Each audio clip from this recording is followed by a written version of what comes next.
Halo teman-teman semua, selamat datang kembali di channel Ekomain. Tempat kita ngobrol santai soal ekonomi, tapi bukan ekonomi yang bikin kening berkerut kayak di kelas kuliah. Ya, kita akan bahas dengan bahasa yang gampang dipahami, dekat sama kehidupan sehari-hari, dan tentu saja, relevan dengan kondisi kita di Indonesia. Sebelum kita lanjut jangan lupa like, komen dan subscribe serta nyalakan lonceng notifikasinya agar kalian tidak ketinggalan video menarik lainnya. Pernah nggak sih kamu mikir, kenapa harga cabai bisa naik gila-gilaan, terus tiba-tiba turun? Kenapa tiap tahun kita dengar istilah, pertumbuhan ekonomi Indonesia positif, tapi kok, di kantong kita rasanya tetap aja pas-pasan? Nah, itulah yang bikin seru kalau kita bahas ekonomi Indonesia. Karena ekonomi itu bukan sekadar angka-angka di berita, tapi sesuatu yang kita rasakan langsung. Dari warteg langganan, harga bensin, sampai tren startup digital yang katanya bikin Indonesia jadi pusat ekonomi baru di Asia Tenggara. Bagian 1, gambaran besar ekonomi Indonesia. Oke, sebelum masuk ke cerita sehari-hari, kita coba lihat dulu peta besarnya. Indonesia itu negara besar banget. Lebih dari 17.000 pulau, penduduk lebih dari 275 juta jiwa, dan jadi salah satu negara dengan ekonomi terbesar di Asia. Secara global, kita sering masuk ke daftar 20 ekonomi terbesar dunia alias G20. Keren kan? Produk domestik bruto, PDB, Indonesia, alias total nilai semua barang dan jasa yang dihasilkan, sekarang udah ribuan triliun rupiah. Pertumbuhan ekonominya pun lumayan stabil, rata-rata 4-5% per tahun, meskipun sempat goyang waktu pandemi. Bandingin sama beberapa negara lain, Indonesia termasuk tangguh. Sektor ekonomi kita itu beragam. Ada pertanian, ada industri, ada jasa. Dulu, pertanian jadi tulang punggung. Tapi makin ke sini, jasa dan industri makin dominan. Belum lagi sektor digital yang lagi ngegas banget beberapa tahun terakhir. Jadi bisa dibilang, ekonomi Indonesia itu campuran antara tradisional dan modern. Bagian 2, sejarah singkat ekonomi Indonesia. Kalau kita tarik mundur sedikit, sejarah ekonomi Indonesia itu panjang banget. Dari zaman kolonial, kita dieksploitasi habis-habisan lewat rempah-rempah. Terus masuk ke masa Orde Lama, ekonomi sempat berantakan karena politik lebih dominan. Pas Orde Baru, fokus ke pembangunan, banyak infrastruktur dibangun, pertumbuhan tinggi, tapi juga banyak masalah kayak korupsi dan utang. Nah, puncaknya krisis 1998. Ekonomi Indonesia kolaps. Nilai rupiah jeblok parah, banyak perusahaan bangkrut, pengangguran melonjak, dan rakyat kecil jadi korban.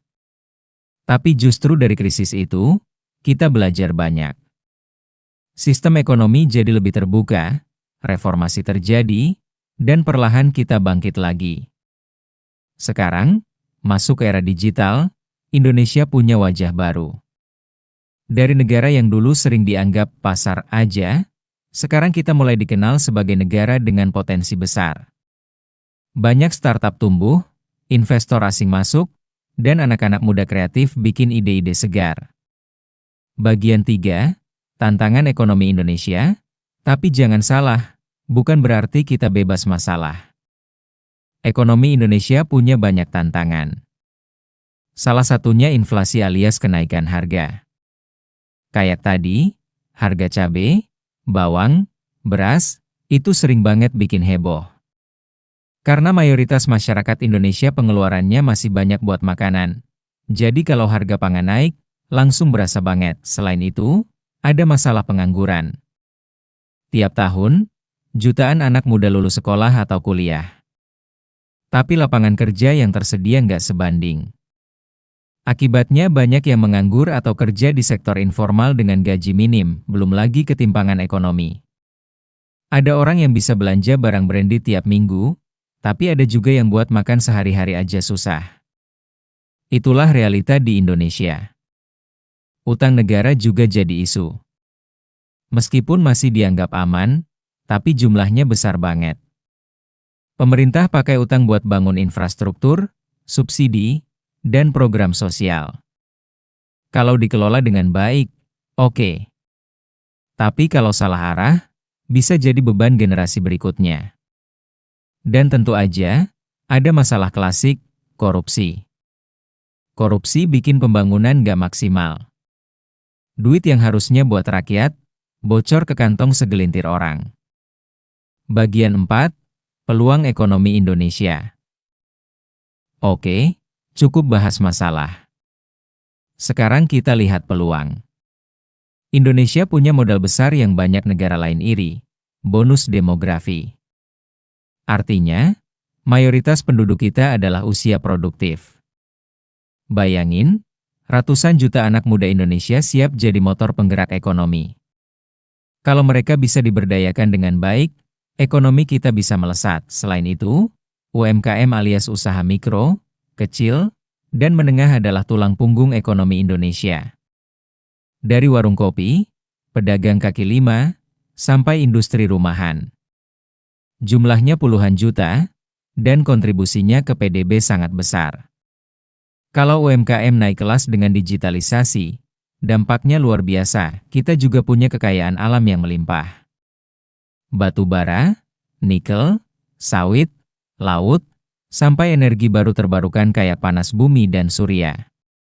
Kalau dikelola dengan benar, ini bisa jadi bahan bakar ekonomi masa depan. Bagian 5, Ekonomi Digital Indonesia. Nah, bagian ini menarik banget. Beberapa tahun terakhir, Indonesia disebut sebagai raksasa digital Asia Tenggara. Kenapa? Karena jumlah pengguna internet dan smartphone kita gila-gilaan. Hampir semua orang sekarang punya HP, dari kota sampai desa.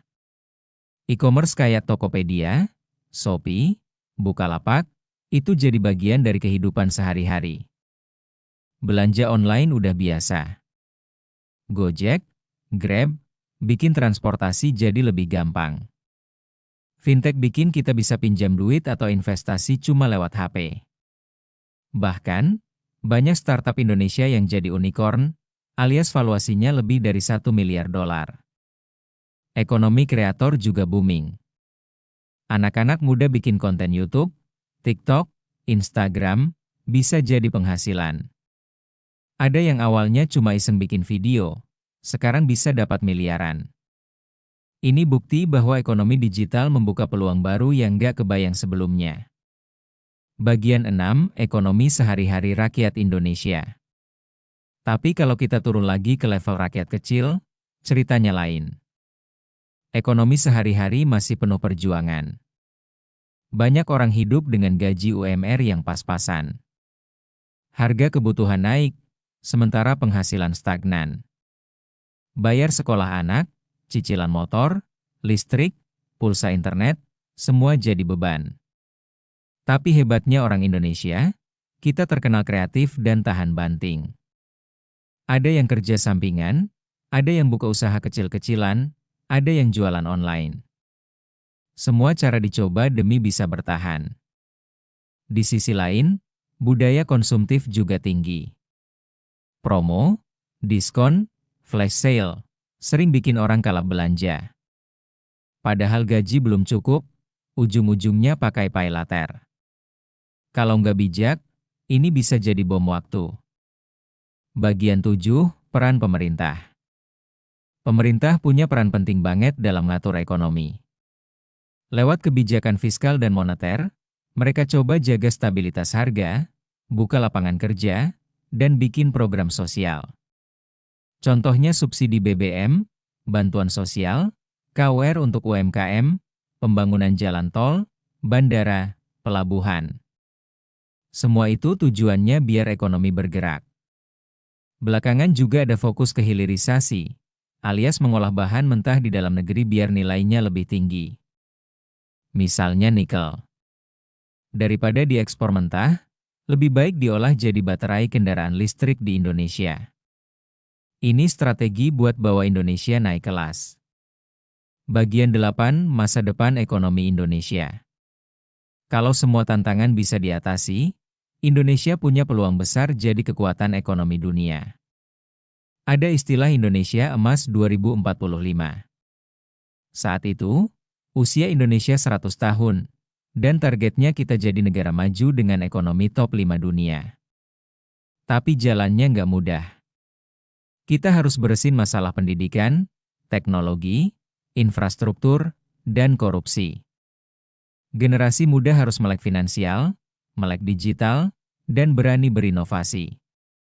Bayangin aja, kalau bonus demografi bisa dimanfaatkan, UMKM naik kelas, startup makin berkembang, SDA dikelola bijak, dan pemerintah transparan, Indonesia bisa jadi raksasa baru dunia. Bagian 9, penutup inspiratif. Teman-teman, ngobrolin ekonomi Indonesia itu kayak ngobrolin kehidupan kita sendiri. Ada susah, ada senang. Ada tantangan, ada peluang. Kadang bikin kita pusing, kadang bikin kita bangga. Tapi yang jelas, masa depan ekonomi Indonesia itu ada di tangan kita semua. Bukan cuma pemerintah, bukan cuma pengusaha besar, tapi juga kita rakyat biasa. Setiap kali kita belanja di warung tetangga, kita sebenarnya ikut menggerakkan ekonomi. Setiap kali kita belajar skill baru, kita sebenarnya sedang investasi buat masa depan bangsa. Jadi jangan pernah anggap remeh kontribusimu.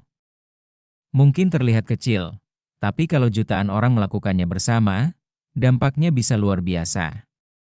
Jadi, itulah pembahasan panjang kita tentang ekonomi Indonesia, dari warteg sampai startup unicorn. Semoga dengan ngobrol santai ini, kamu jadi lebih ngerti kondisi ekonomi negeri kita, dan lebih semangat buat ikut ambil bagian di dalamnya.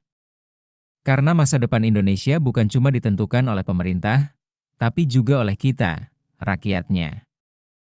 Sekian untuk video kali ini dan sampai jumpa di video menarik selanjutnya.